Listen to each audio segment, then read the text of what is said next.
I am Ferdinand Marcos, and I am the President of the Republic of the Philippines.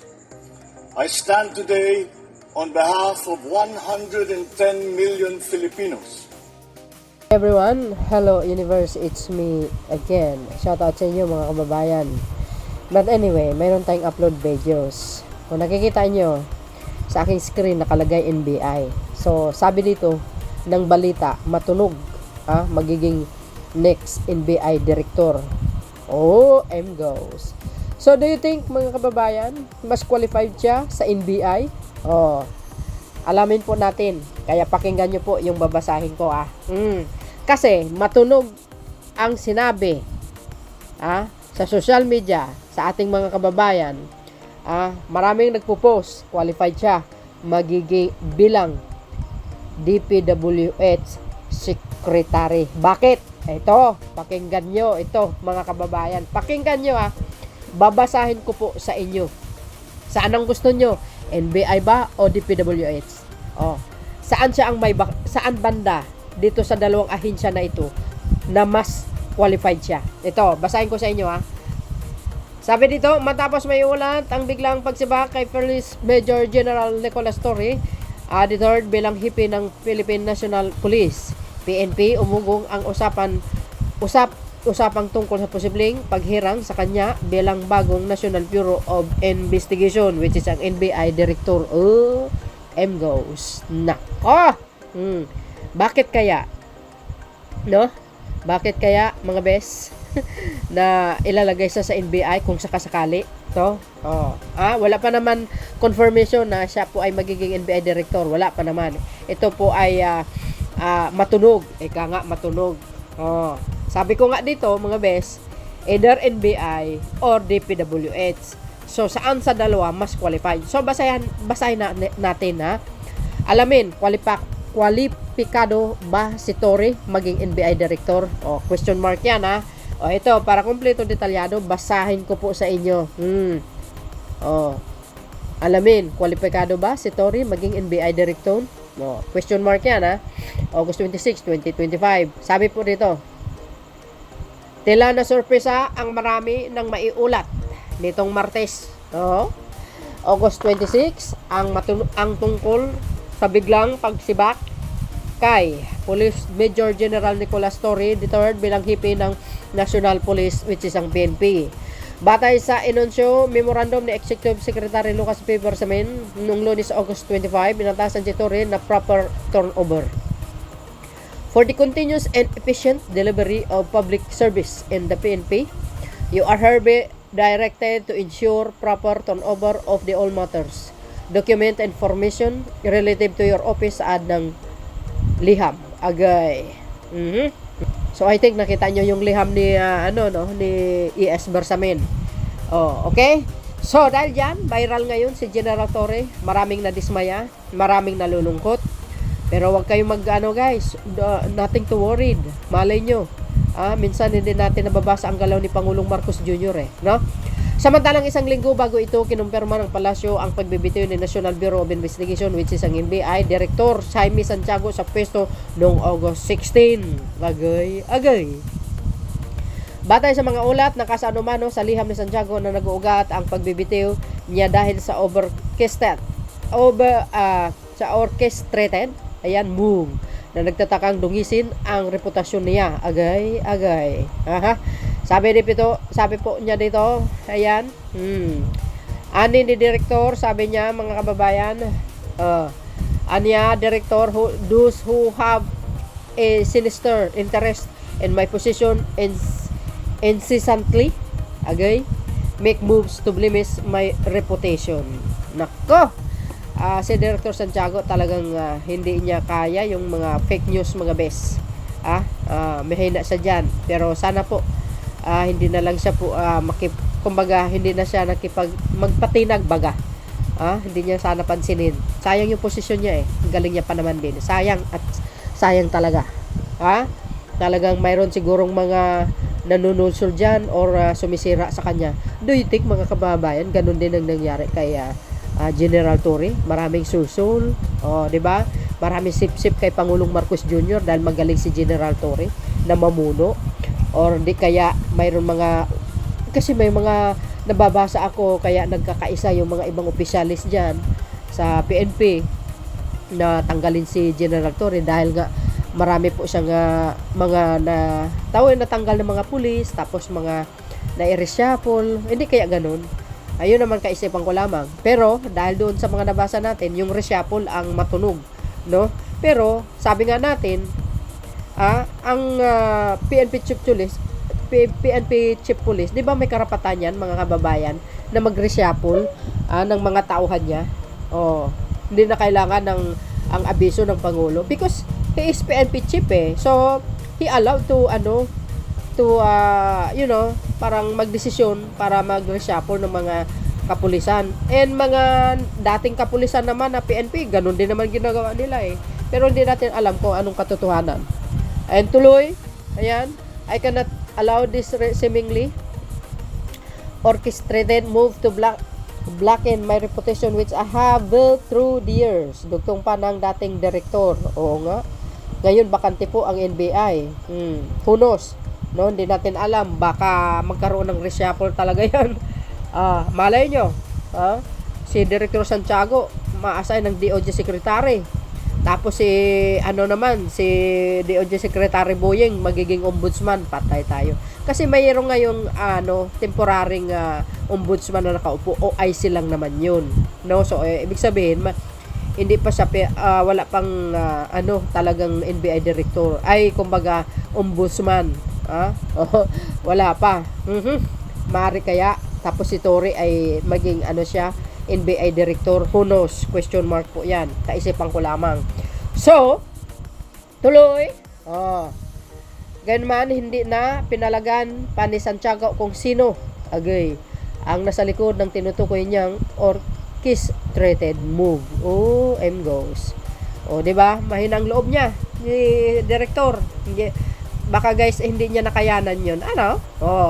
Sabi dito, hindi tuloy naiwasan ng mga taong bumuo ng sari-saring nilang hula at haka sa nangyayari. Kutob ng ilan, nakatakdang umanong palitan ni Torre si Santiago sa binakanting nitong posisyon sa NBI. Agay! Balita ang nagbalita niya na, mga kababayan. Pwede kaya siya? Si General Torre sa NBI. Tuloy, basahin po natin para alam po natin ang katotohanan. Next naman. Matatanda ang bagong hirangin bilang ika-31 hipi ng PNP.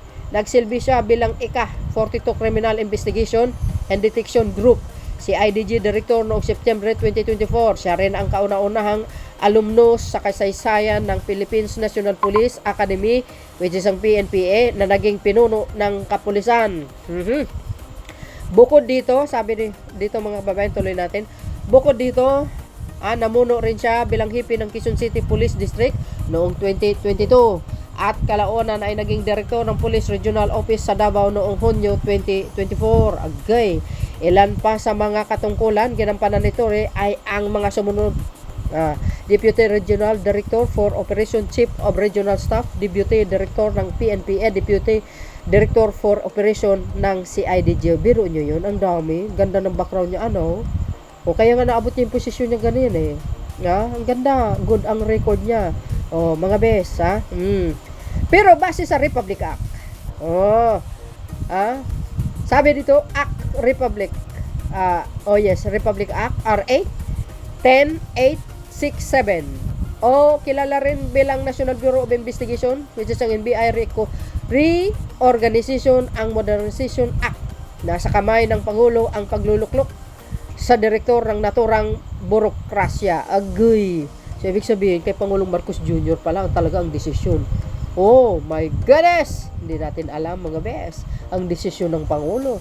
Ito kaya plano kung bakit nirelieve ang dating PNP Chief Police? Who knows? Hindi natin alam. So, hintayin natin ang maging desisyon ng Pangulong Marcos Jr. kung saan talaga italaga si General Torre. Goes. Ito, tuloy natin. Ayon pa rito, kinakailangan natural born citizen ang hinihirang direktor. Natural, pure Filipino po yan. Si General Torre kasapi rin siya dapat ng Philippine Bar at babad sa law practice ng hindi bababa sa 15 taon. Mas mabuti kung mula sa hanay ng mga direktor, chain of command ng NBI. Oh, goes. Ganun pala yun. Ito si General Torre. I think nag-aaral naman siya ng batas. No, mga bes? Kasi nakikita ko sa kanyang mga pananalita nagbabanggit siya ng mga Republic Act o, So, I think, nagbabasa yan. Wala man siyang, hindi naman siya practice law, di ba, mga beswa. So, well, di natin alam. Ako naman, kahit hindi naman siguro abogado ka, as long as magaling ka, kung ano ang patakaran o ano ang rules ng NBI, di ba? Basahin niya lang ng isang buwan yan, matik na yan, kayang-kaya niya na. O, di ba? Sa aking kaisipan lamang yan, mga bes, ha? So, dahil dito, ito, tuloy. Shout out sa inyo, mga beswa. Samantalang, kung pagbabatayan ng mga ulat, walang anumang banggit tungkol sa pagkakaroon nito rin ng law degree. Ngunit, bago siya nakatungtong sa PNPA, nakakuha siya ng 72 academic units sa Mapua University sa ilalim ng Electronics at Communication Engineering Program. Agay! Ayan na nga ang sinasabi ko. So, ibig sabihin, mga kababayan, matunog ang DPWH Secretary. Ayan o.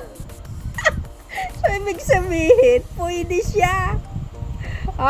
Kaya sabi ko sa inyo, saan ba siya qualified? Sa engineering ba? Ay DPWH ba? O sa NBI? O kayo nang pipili. Pero palagay ko, matunog yung mga usap-usapan pala sa social media, mga kababayan. Pwede. Naku, delikado. Delikado ang mga kurakot dito, mga kababayan. Kung sakasakali. Ito, walang sinasanto ito So, dahil mayroon siyang 72 academic unit. Ay, galing naman. Bilang electronic communication engineering, pwede. Kaya naman pala Ay, nako. Ito, dahil dyan, mga kababayan, kung totoo ang mga haka-haka, yung mga ogong sa social media, next DPWH Secretary, nako, ibig sabihin marireplace si Secretary Bunuan if ever. Nako po. Ito yung mga kababayan, sinabi ng isang attorney. Tingnan nyo. Ito ba yung sinabi ni Attorney Palsis? DPWH Secretary General Nicolas Torre coming soon. Agay. alam na ni attorney So dahil dyan, mga bes, hindi natin alam kung ano ba talagang desisyon ng Pangulo, NBI ba o DPWH, who knows. Question mark po lang tayo dyan, pero basahin po natin ang buo. Sabi dito, sabi ng Pilipinas Today, inahayag ni Attorney Jesus Palsis sa kanyang Facebook post ngayong Martes, August 26, na may background umano si dating Philippine National Police PNP Chief General Nicolas Torre sa larangan ng engineering. Agay!